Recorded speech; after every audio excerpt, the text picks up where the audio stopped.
Hi, everyone. Welcome to the lecture on criticisms of virtue ethics. So, what I want to do in this lecture is give you some help in answering the question for the essay. So, this is a short assignment, so it gives you a kind of break a little bit. So, two long essays on the two criticisms and how virtue ethics can respond to the criticism. So, let me just begin with the first one.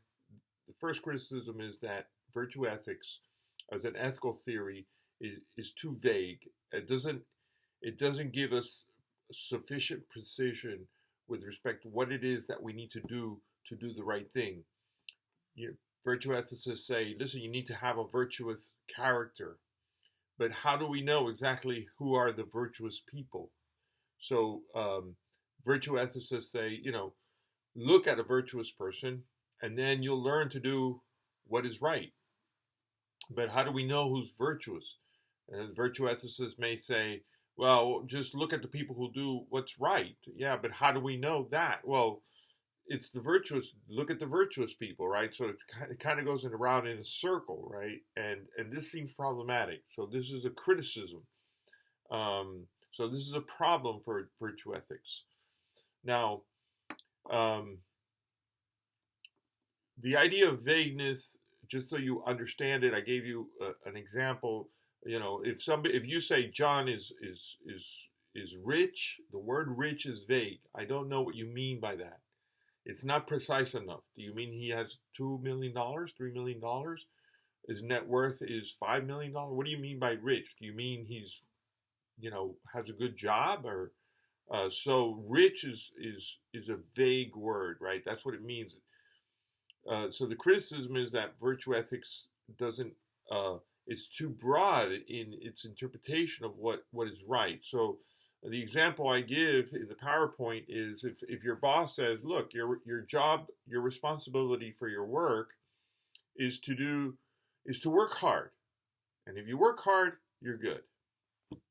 And you say, well, what does that mean? I mean, what do you mean by work hard? Does that mean like come in 3 hours early, leave late? Does that mean, give it my all and that's it? I mean, how do I know that I've given it my all? It seems very vague. Work hard. So vagueness. I know what you mean by it, but it's very broad and it can be interpreted in many different ways. And so that's the criticism. I don't know what is right because a virtuous person could be all kinds of different things, right? Different people can have different virtues to different degrees and so on. Now, how can we respond to this idea? First, um, Aristotle, just so you know, Aristotle makes it very precise in the Nicomachean Ethics that virtue ethics is not a precise theory. Okay, so it's okay to have approximations, right? So we don't want exactness, right? We should not look in ethics for exactness. Ethics is not mathematics. You're not going to get an answer like 4.34725, right? That doesn't work. You're going to get rough approximations in ethics because we're dealing with the science of ethics is such that the best answers we can have are simply rough approximations. That doesn't mean that anything goes. It just means that, it's a big target. I mean, more or less, you need to do something like this, right? And so you need to tell the person the truth. How you do that and when you do that, you see, that can vary. And how much of the truth you say. So there's always, gradations in ethics, okay? So you're never going to have the kind of precision in ethics that you have in other kinds of disciplines, like mathematics. So that's the first thing. So the fact that it's not absolutely precise is not a bad thing. It's what we expect, okay? So it's not a criticism. The second thing is, look, we use this kind of teaching and methodology all the time, right? So if you want to learn to be a good doctor, find yourself a good doctor and see what they do. If you want to be a good nurse, you may sort of partner with, if you're a freshman, if you're new, you may want to find yourself an experienced nurse who is known to be a good nurse. That doesn't mean that everything she does is right, but in general, we know she's excellent, right, at being a nurse. And so you may want to sort of shadow her in your job so that you can learn from her, right? So these role models. And the same thing with a teacher. If you know someone who has 30 years of teaching experience and is considered an excellent nurse, the smart thing to do is to, use them as a role model, right? So there's nothing wrong. Now, again, there's not precise, right? It's not absolutely precise that you can, just because you shadow a excellent teacher, that you will have all the answers to all the situations in a precise manner, but you learn from them how to solve problems, how to go about it, and how to think about solving problems, right? So the role model sort of methodology of teaching is well practiced, well accepted. And so, what is wrong with thinking, if you want to learn to be a good person, if you want to learn what it means to have virtuous character, find yourself a good person, find yourself someone who is known to have a virtuous character, and see how they behave. Learn from them, right? Um, they will teach you what is right, right? It seems obvious, right? If you know someone who's an excellent person, excellent nurse, excellent teacher, excellent person, excellent at living life, you may want to follow their examples. Look, we do this all the time. If you have kids, right, you always think, who are my kids hanging out with? Who are they getting the example from? Who are their friends? You know how to distinguish the ones that you want your children to be with and the ones you don't want to be with your children with, right? The ones that have bad habits, right? The ones that have and habits here are important. Oakley uses a different terminology, but it's the same idea. So the regulative ideals that he talks about, that's what Aristotle calls habits. Regulative ideals are things that we sort of develop in our character that become a habit. I get into the habit of saying the truth. I get into the habit of being compassionate. So these are the regulative ideals that he calls. Aristotle, we interpret that. Aristotle calls them habits.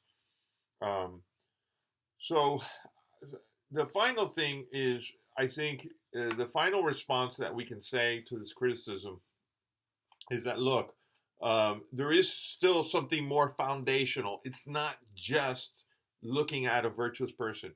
It's looking at a virtuous person that lives a flourishing and good life. That's ultimately the foundation, the ground of, uh, of the theory, right? It's not just, whatever you think is virtuous. No, virtues lead one to an excellent life, a good life.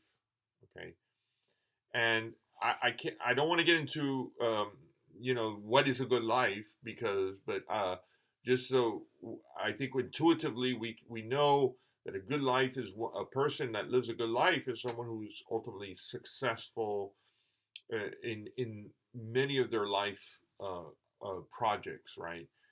How do they do this? What is their character? I mean, there's a lot of self-help books out there, and there's something related to Aristotle in this idea, right? And a lot of these self-help books will tell you, you have to have determination, you have to have instinct, tenacity, you have to develop good habits, you have to sort of, plan ahead, right? So it's the same thing, right? It's very similar, right? So these are character traits that you must develop, Aristotle thinks, to live a good life. Okay, so now the second criticism is a little different. The second criticism says, okay, it's not the vagueness, but look, let's imagine you have a virtuous person. So being virtuous is not enough to determine what is right. That's a criticism. You need something more. Virtue is not enough. And they give you all these examples. So, for instance, they'll give you the example of the compassionate father who gives everything away, or the uh, the uh, the doctor who um, let's see what virtue. So the benevolent doctor, right, who's so good and so caring for the patient that doesn't tell the patient the truth, right? And the last one is the compassionate nurse, right, who feels so much compassion for this ill prisoner that she lets him go, right, allows him to escape. So it shows you that, look, these people are virtuous. They're actually acting and motivated by their virtue, and yet they're seem to be doing the wrong thing. So virtue is not enough. It won't get you where you need to go. Well, there are several responses. First, some people might say, actually, that is the right thing to do. Give everything away. I don't think that's the right thing to do. But you could, in some cases, argue, oh, actually, that is the right thing to do, maybe. I don't think that that's a good response, but it is a possible response in some cases. Another response might be that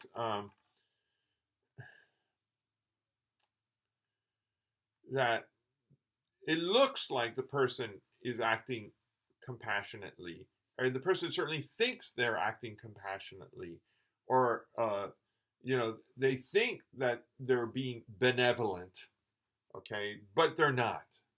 Just because you think you're acting in accordance with the virtue doesn't mean that you are. And so we could question here in all of these cases whether the nurse is really acting compassionate. Does compassion require you to allow the prisoner to escape? Does compassion, does it align with giving all your stuff away and leaving your family homeless? That doesn't seem right. Remember that Aristotle has the idea of the avoiding the extremes. This would be an extreme. This would not be a virtue. Compassion is a virtue, and compassion has to be a moderate, right? It has to be between the extremes. Seems like giving everything away is wasteful or rash. It doesn't seem to cohere with what Aristotle would call the virtue of compassion, or the virtue of generosity, right? So the second thing is to question whether, in fact, these people are actually acting virtuously. It seems like they are, but maybe they're not. And the third thing is that there's not just one virtue, right? It's not just compassion; it's temperance. It's not just benevolence. It's also courage and temperance and other things, right? So you need to have all these virtues, and then you make decisions, right? But it's kind of it's complicated where you have many different ingredients. So yes, it's possible that you are acting very compassionately when you let the prisoner go, but you're not being temperate. You want them free, but you need to hold your desires. Just because you want something or you think that that's the right thing doesn't mean that you have to do everything you think you desire, right? You need to be temperate. You need to be able to restrain yourself in certain circumstances. And so it might be that you're very strong with one virtue and not and weak in another virtue, and that causes problems, right? That makes that's why it appears that a virtuous person is acting right when they're not, right? Um, what other? Now, it's possible, again, that a third response, it's possible, look, it's possible that, so excellence is not the same thing as perfection, okay? And so it's very possible that you could be um, compassionate, but you could make a mistake, right? So it's possible that you can make a mistake in some cases. Being excellent doesn't require that you always arrive at the right answer. And fourth one, uh, I think I've mentioned that. Okay, so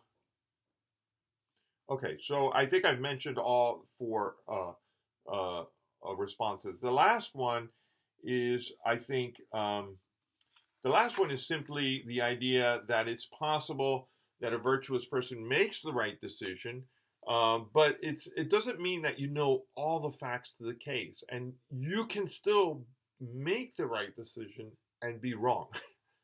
Okay, so you can ethically make the right decision, but it's very possible that you just have bad luck and things don't turn out the way you thought they would, right? Or it's also possible that you have false beliefs and you make your decisions based on these false beliefs. It's not your fault. You're not culpable for the mistake, right? But you still made a mistake in some ways, but not an ethical mistake, right? You made a calculative mistake. You did not uh, predict properly the consequences, and it might not be your fault, right? And so sometimes we can make mistakes, and the book gives a good example. You're trying to help a friend out, and you give them some criticisms. The criticisms come across very harsh, and actually they do more damage than benefit your friend. And so you miscalculated here. And that's very possible. You didn't realize some of the facts, the fact that he was actually in such despair. And so that's possible, right? We can make mistakes, not moral mistakes, but mistakes about the facts or the situation or the background information. So I hope this gives you some helpful, some helpful background and information to help you answer some of the questions. You need to also, of course, read. There's only about 8 pages for this assignment, but read it carefully, study it. Please edit your work when you put together your essays. An essay should be about 1 page each essay, between 1.5, no more than 2 pages for one essay. So I hope that everything is clear. And if you have any questions, please don't hesitate to contact me. Okay? Thank you. Good luck.